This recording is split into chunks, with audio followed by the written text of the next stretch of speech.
वो human being जी बैठे हुए, ह्यूमन बीइंग जी।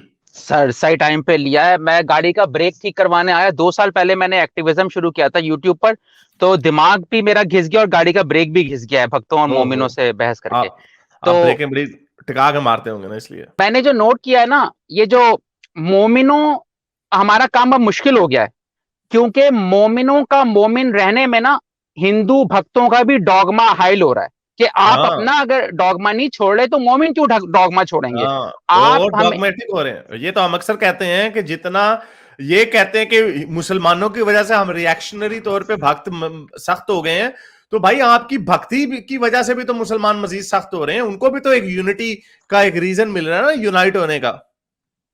हमारा काम मुश्किल कर दिया इन लोगों ने। बजाय ये हमें बड़े बड़े भाषण देते हैं भक्तों के, एक सवाल का सही जवाब नहीं देते, तो भाई मोमिन भी यही आपकी चीज करेगा, मोमिन भी डिफेंसिव हो जाएगा।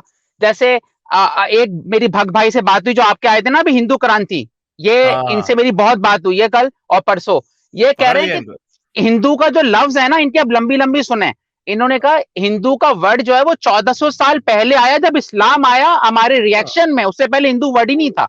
वो 5000 साल से जो हिंदुइज्म चल रहा है, कह रहे हैं, लेकिन हिंदू वर्ड आया। फिर उन्होंने बोला कि जो गाय है, किसी और भक्त के, गाय का ताल्लुक मजहब से नहीं है, क्योंकि कुत्ते भी तो अमेरिका में कुत्तों का गोश्त जो है वो नहीं बिकता, तो गाय का भी गोश्त नहीं बिकता। ये अब तो हम्म। लॉजिक दे रहे हैं मोमिनों वाली। अबे भाई, यहाँ कुत्ता का गोश्त इसलिए नहीं बिकता क्योंकि इसका ताल्लुक मजहब से नहीं है, आपका गाय का ताल्लुक मजहब से है। ठीक ओह, है। दैट्स अ वेरी और गुड पॉइंट। हाँ, और उसके अलावा इनका जो एक और मैं सोच रहा था आपसे, अच्छा एक आयत दिखा दूं आपको, गाय पे बात चल रही है तो गाय पे आपको कुरान की आयत भी आपका बिल आया है 1666। और यकीनन तुम्हारे लिए चौपायों में भी इबरत है, हम पिलाते हैं तुम्हें उसमें से जो उनके पेटों में होता है, गोबर और खून के दरमियान खालिस दूध पीने वालों की निहायत के लिए निहायत खुशगवार। हाँ, इसकी इंग्लिश में ट्रांसलेशन ज्यादा मजे की है। ये बड़ी मजे की आयत है जो साइंटिफिकली इनकरेक्ट है।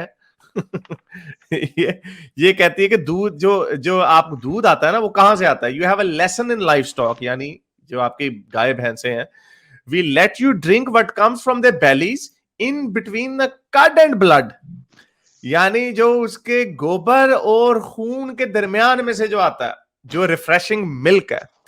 तो इस पे क्या कहना चाहेंगे, इसकी सर मैंने डिटेल मुझे गूगल किया है, ये गलत हाँ, साइंटिफिक लिखा हुआ है, इस तरह से हाँ, नहीं दूध बनता है। अल्लाह ताला को ये भी नहीं पता कि दूध कैसे बनता है, और चले हैं मैं क्या बोलूं, कायनात बनाने। जो इस तरह नहीं, आप गूगल कर लें गांव का दूध कैसे प्रोड्यूस होता है, इट इज रॉन्ग साइंस। ये गलत है। हाँ, ये मुझे पता है, इसके ऊपर काफी बहुत लिटरेचर पढ़ा हुआ है कि ये गलत है। मुझे सही याद नहीं है कि इसके अंदर क्या टेक्निकल गलतियां, वो मैं कोई बायोलॉजिस्ट नहीं हूं जो आपको बता सकूं, लेकिन मुझे अभी याद नहीं है। लेकिन ये गलत है साइंटिफिकली।